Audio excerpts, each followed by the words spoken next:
इस मूवी में हमें दिखाया गया है कि आज से हजारों लाखों सालों पहले इस पृथ्वी पे कुछ भी नहीं था और ईश्वर ने अपने शब्दों से पूरे ग्रहों पृथ्वी की रचना की और पृथ्वी बेडूर और सुनसान पड़ी हुई थी और ईश्वर ने अपने शब्दों से इनको आकार दिया और उसे सुंदर बनाया। उसके बाद हम देखते हैं कि परमेश्वर ने जानवरों को भी बनाया और उनसे मेल खाता जोड़ा भी बनाया। उसके बाद परमेश्वर ने एक अपने स्वरूप में मिट्टी से एक इंसान को बनाया और उसके नथनों में जीवन की सांस फूकी जिसका नाम आदम था, जो एक अदन की वाटिका में रखती।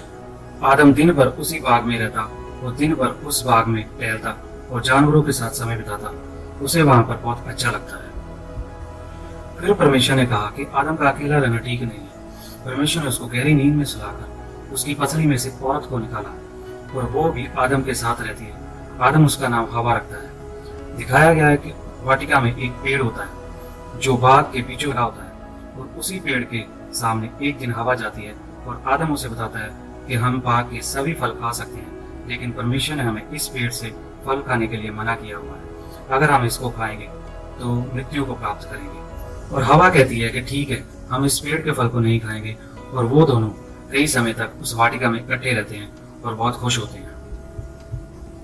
फिर एक दिन ऐसा आता है कि शैतान, जो परमेश्वर के खिलाफ चलता है, हवा के सामने आता है और उसे उस फल को खाने के लिए कहता है, लेकिन हवा उसे मना कर देती है। उस टाइम आदम हवा के साथ नहीं होता है। शैतान उसको कन्फ्रेंस करने की कोशिश करता है।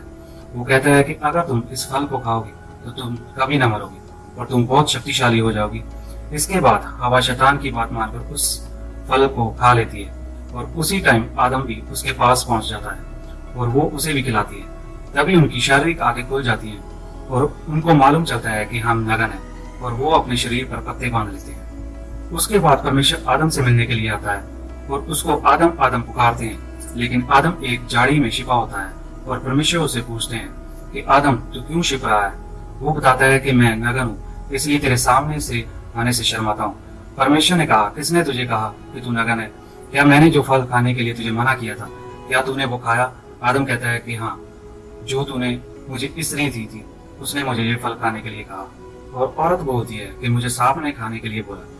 और उसी टाइम परमेश्वर तीनों को श्राप देते हैं। सांप को परमेश्वर बोलते हैं कि तू जिंदगी भर जमीन पर पेट के बल चला करेगा। और परमेश्वर हवा को श्राप देते हैं कि तू पीड़ा सहकर बच्चे को जन्म दिया करेगी। और आदम को परमेश्वर कहते हैं कि तुम दिन भर फसल उगाकर अपने खून पसीने की रोटी खाया करेगा और जिस मिट्टी से तुम बने हो उसी मिट्टी में तुम मिल जाओगे।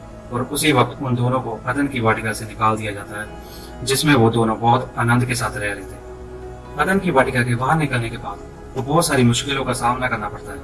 उनके पाँव में कांटे चुभते हैं, रहने के लिए कोई घर नहीं होता है, बारिश में गर्मी में बिना घर के उनको सर्वाइव करना पड़ता है। उन्हें सच में एहसास होता है कि हमें सच में वो फल नहीं खाना चाहिए जो परमेश्वर ने हमको खाने के लिए मना किया था। कई दिनों के गुजरने के बाद आदम और हवा परमेश्वर से प्रार्थना करते हैं और तौबा करते हैं।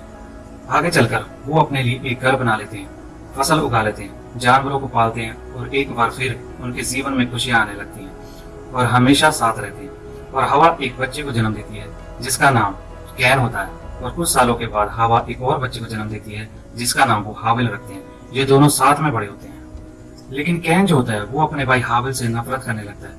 कैन को खेती करने का काम सौंपा जाता है और हाबिल को भेड़ बकरियां चराने का काम सौंपा जाता है। और वो सभी परिवार हर साल अपनी ऊपर से यहोवा को भेंट चढ़ाते हैं और कहते हैं कि यहोवा हमें इसमें बरकत देगा। जब कैन और हाबिल दोनों बड़े हो जाते हैं तो दोनों को अपनी भेड़ यहोवा के लिए लेकर आने के लिए बोला जाता है।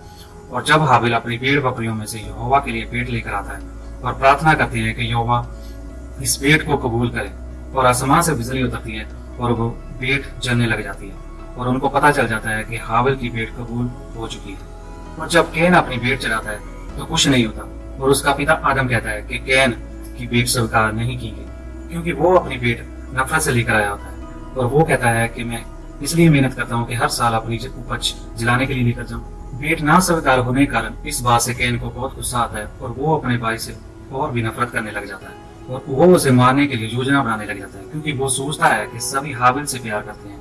एक दिन जब हाबिल कैन के पास जाता है तो वो अपने भाई हाबिल पर हमला करता है और उसे मार देता है। और जब ये बात उसके माँ बाप को पता चलती है हाबिल मर चुका है तो उन्हें यकीन नहीं होता। तभी आदम को याद आता है कि परमेश्वर ने कहा था कि जिस मिट्टी से तुम बने हो उसी मिट्टी में तुम मिल जाओगे।